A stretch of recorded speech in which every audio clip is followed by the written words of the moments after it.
Siifan Nuuraddiin yookaan Hanaan Nuuraddiin jedhama. Ijoollee dhalattuu Huseeni. Maqaan kiyya Amaan Huseen Haajii naan jedhani. Oromiyaa keessa immoo dhalataa godina Baalee aanaa Sinaanaa ganda Shaalloo jedhamtu dhaladhee guddadhee bakka takkatti Rabbiin ilmaan 5 na badhaase lubbuudhaan kan jiran ijoollee 4 qabaa jechuudha. Erga tokkotti daa'imni 5 garaatti akka hafe yeruma garaadha qabdu beektan moo yeruma dhalatanii argitan beektan?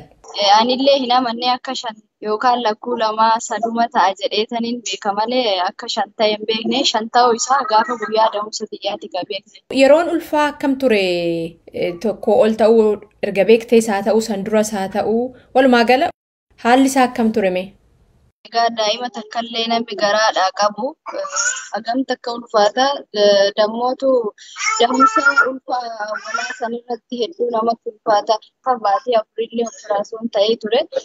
Na hedduu takka ulfaata garaa kiyya mul'ata malee ani yeroo sanatti mul'atu jechuudha. Innaa guddaturraa garaan kiyya cinqiidha waan danda'e hin nyaadhu bishaanuu danda'e dhuguu na cinqa.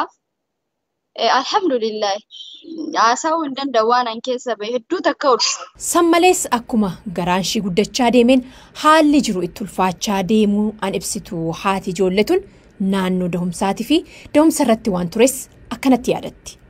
Guyyaa 15 mana yaalaa ciisee na yaalaa turanii dhiigallee hin qabu ijoolleen illee waan baay'ee taateef garaa kiyya keessa kalee kiyya lamaan namiitee turte dirqama ammootu isaan na deessisuudhaaf yaala argachuu qabaa hirrina dhiigallee waan qabuuf na yaalaa turanii sanbooda odoo doktorri hin dhufin tokko noormaaliidhuma ciniinfuudhaan hin dahe.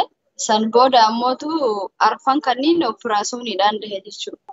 Egaa amma waggaadhaaf ji'a 5 akkas ta'aniiru naan jedhe abbaa warraa kee fayyaan ijoollee keetii akkamam? Fayyaan ijoollee kiyyaa alhamdulillah homaa hin jedhanu. Gara fayyaa kiyyaatti ammoo na dhukkuba.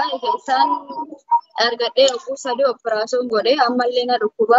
Dhukkuba TV qabaa yaalarra hin jira.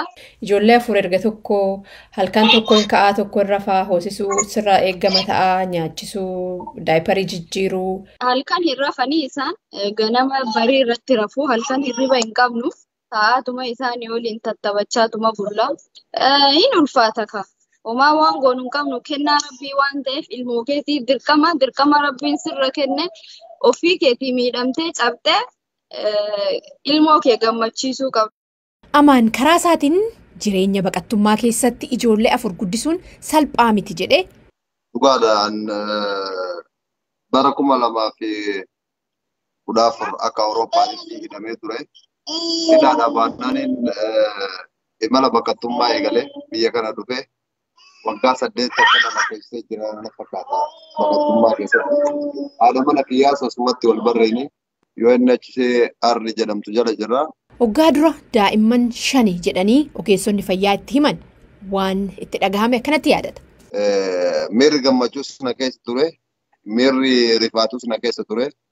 Isiinis hedduu rifattee anis hedduu rifadde. Bu'aa bahee hedduu keessa tarree as geenne dhugaa dubbachuuf tigeessa. Nama si cinaa dhaabatee abshiirsiin jedhu si barbaachisaa haadhaaf abbaa keenya bira hin jirru kana akkuma dhiquun iyyuu suquumuun rakkoo ture. Kanaaf bu'aa bahee hedduu qaba jechuu barbaadeeti. Ana caala immoo namni itti miidhame itti dhukkubsatellee haadha mana kiyyaati. Baay'ee itti dhukkubsattee taraa 3 ol opereeshinatti taate. Hadda an dhugaa waan lubbuun iyyuu jiraattee ilmaan tanallee agartullee seen turre. Waan ilmaan tanallee guddifannullee natti fakkaanne galanni kan waaqaati asiin nu ga'ee jiratti keessa. Mee karaa biraatiin egaa karaa feesbuukitiif miidiyaa hawaasummaa kanarratti suura ijoollee keetii sheeriin goota. Karaa saniin wanni itti karoorfattee hojjechuudha jirtu jira. Kanaanis immoo maqaas qabda. Shanee jettaan. Mee sanirra haasa'i. Dhugaadha. Shanan gadaas jenna. Shanees jenna. Jechuun yoo dubbanne namni kun siyaasaaf furachuu danda'a. Kun ammoo akkuma itti fakkaatee furataa namni. Shanan jechuun shanan qubaas qabna. Shanan harkaan salaataa qabna. Waa hedduutu jira. Odaanis shanii. Kanaaf walumaa galatti shanee yoo jenne abbaa shanee yoo jenne malee abbaa Nuuraddiin abbaa Saaladdiin jechuun waan ulfaatu. kanaaf shanee ofiin jechuu Facebook irratti ani wanti guddaan ani yaadee gadhiisuu yoo jiraate ilmaan tiyya tana guddifadhee galmaan gahuu danda'a. Tarii biyya namaa kana keessatti lubbuun kiyyallee yookaan bahuu dandeetti yookaan ammoo isaan guddifachuu danda'a guddifachuu dhabuu danda'a kun dalagaa rabbii hin beeku. Ilmaan tiyyatu namoota nama ol deemu biqilaa reefu lafa ol deemu waan wayii barnoota irraa argatan jedhee waan achirraa hafe ani biizinasa isarraa argadhu hin qabu. Ani ka na gargaare yeroodhaaf isaan dhalatanii haga baatii 3-4 Oromoon na gargaaru ture achi booda immoo rabbumaan na gargaaru jira akkuma itti jiraatanii jiran jechuudha. Taa'ee hin beeku sawwaaka yookaan shifee waan akka shifeera. Siifan ofii dhukkubsachaa akka haadhatti immoo dirqamarraa eegamu ijoollee umriin isaanii reefu waggaa 2 guunne 4 guyyaa guyyaadha kunuunsuun keessumattuu yeroo abbaan warraashii hojii deeme akka itti ulfaachaa jiruu fi qarqaarsa ol argattee hawwii ishee akka ta'e ibsiti. Namni na gargaaru yoo jiraate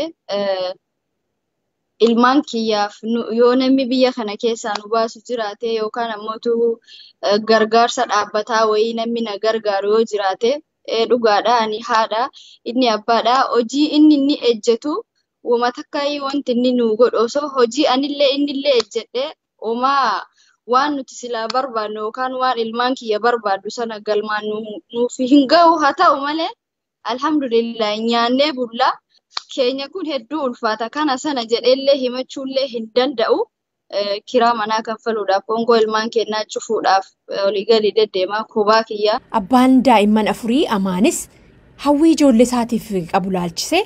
Dhugaa dubbachuuf silaa biyyallee naa bulchanii numa fedha. Haa ta'u garuu siyaasaa keessa akka hirmaatan hin fedhu. Maaliif jennaan akka mataa kiyyaatti anillee xiqqishuu keessa ture. An akka mataa kiyyaatti obboleessi kiyya miila itti dhabee miila tokko hin qabu.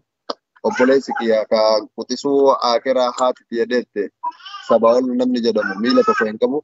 Kanaaf hedduu takka jiila barnoota qaba. Namni qaanqeen irra buute ammoo gubaa san abbaa beeka laalaa san abbaa beeka sanumaaf silaa irra caaltu jireenya gaarii qabaadhee barnoota gaarii barsiisee afaan danda'u hundayyuu barsiifadhee barnoota gaarii argadhee barsiifadhee natti tola. Carraa jireenyaati sun yoo rabbiin jedhe yoo rabbiin irraa guutee yookaan ammoo yoo rabbi asuma keessa haftanaan jedhe asuma keessa hafa yoo ammoo biyya kiyyatti illee rabbi na galchan dasna jedha dhugaa hedduu itti gammada. Maaliif ati rakkattus biyya kan kee keessatti dhagaa falattee muka falattee hin jiraatta. Biyya ofiiti biyya ormaas biyya ormaati akka itti bahanii fi akka itti galan tokkoo miti. Namni waa hedduu qabaa nuti qabeenyi nu qabnu baruma tigisti kunoo.